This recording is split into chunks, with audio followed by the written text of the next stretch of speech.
I sat quietly on the push beach apart from the party that was going on beside me. Mike Newton was following me around like a pulpy. Like a pulpy. And he was so boring. None of the things he had to say were interesting, but I was nice to him because he wasn't a bad guy. My thoughts were elsewhere. I couldn't stop thinking about the events of last night, when Uncle Larry had raped me, and I had had my scary vision in the forest, and a tall P bracket ale guy. That kind of broke the fucking mood. I didn't understand any of I felt so awful that I had been rapped by that hideous pervy sicko when I'd been saving myself for the right guy and for marriage. For marriage. This bitch seriously saved herself for marriage? But Enoby says all gothics are sluts. You defy the will of Enoby. And my virginity was torn from my grasp by that twisted guy. It was so cruel and unfair it made me want to cry. OMG, Mike, what are you doing talking to her? I turned round and saw 4 nasty faces leering at us. It was the cheerleaders I had seen in the cafeteria. And one of them was the girl dating Udard Cullen, the brown-hair girl who was standing in the back looking moody but not saying anything. At least someone's kind of in character. Stop being mean, Jessica, Mike said angrily. Tia's awesome, and if you can't see that, it's just you being blind and shallow and stupid like you always are. Yeah, I mean, look at her clothes. She looks like a stupid goth biatch, and with her slutty top and short skirt and fifth-net tights. Is she a rat hooker or what? Jessica screamed. She was really ugly when she was shouting, even though she was technology a hot chick, and was dressed in skimpy pink clothes. You know what, Jess? You and your friends are so shallow, and you are the real slut. You and Bella and Angela and Lauren May were... And Laruan May were short skirts and low-cut tops and stuff, but that doesn't make you beautiful. It's what's underneath that counts. Yeah, speaking of which, said a sly blonde girl in the gang who was called Lauren, pointing at me. What's with her breasts? They are huge. I bet they are fake. She laughed, and her friends all laughed too, even Bill and Angela, who had been quiet until then. I got up and pushed past them, and ran away into the darkness. I could hear them all laughing at me. I felt so embarrassed. I was relay sensitive about the waist I looked. I hated the fact that it made all girls hate me and all guys stare at me. I would have given anything to be ugly or just inviable. You're very inviable, actually. I wasn't stuck up, and I didn't think I was any beta than anybody else because of how I looked. I just wanted people to treat me like a normal person. I couldn't help but being slim and blonde with relay big boobs. It wasn't my fault. I hadn't done anything wrong. Are you okay? Said someone from beside me. Who are you? Who are you?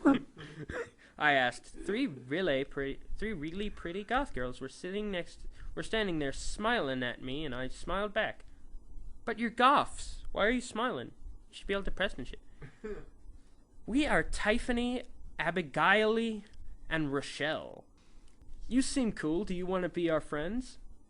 Yeah, of course. I'm just a bit melancholy because I found out I'm God and shit. Oh, wait, that's wrong. I'm just a bit melancholy because those horrible cheerleaders were being mean jerks and saying my boobs were fake, I said. Gee, you mean Jessica and Bella's gang? They hate us too because we don't care what they think, said Tiffany. They are just jealous because you're the prettiest girl in the school now, and they're all playing next to you, but we don't care about stuff like that. We only care about your cunt. Oh, wait, I mean personalities, because they're lesbians. I mean, yeah. Cool, I said, and we talked for hours. I talked to Tiffany, Rochelle, and Abigail for hours. You may say, didn't he just read that? Yes, I did. I did fuck up, but you know what? It didn't fucking matter because she wrote it twice anyway. And they were so cool. I had never had proper friends before who didn't care what I looked like, wattage I looked like. or where I came from. They just liked me for me. And I liked them because they were uber cool, and we had loads of stuff in common. But after a while, they all went home like everyone in my life, and I'm a gothic. And I stayed on the beach. It was getting late, but I didn't want to go home to Uncle Larry in case he raped me on his car again.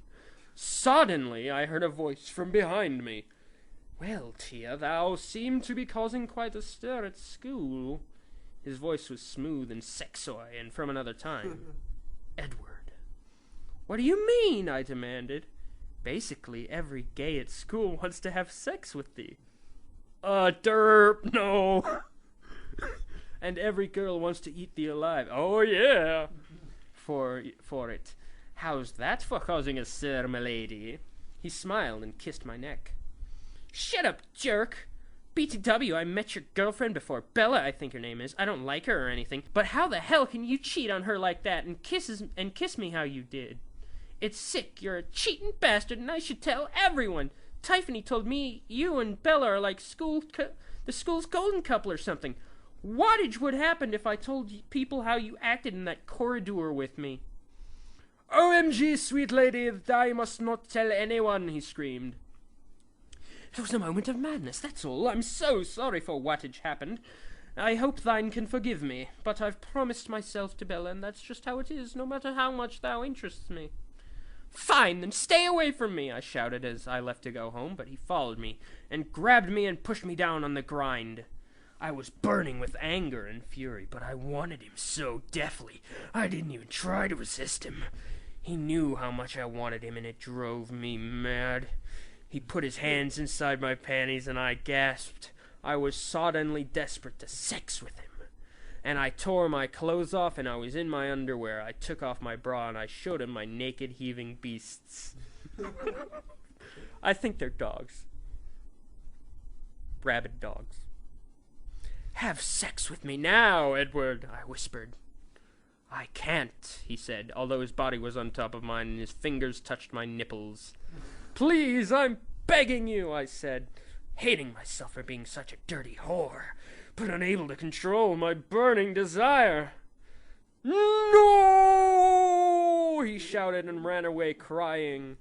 I put my clothes back on slowly, feeling so ashamed and embarrassed I could hardly move. I couldn't believe I had begged him to do sex on me, and even worse, he had said no.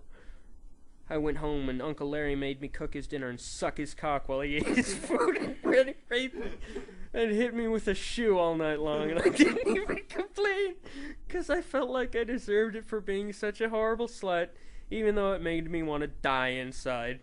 Uncle Larry finally left me alone, and I thought about killing myself as I cried and cried as I slowly fell into a dreamless sleep.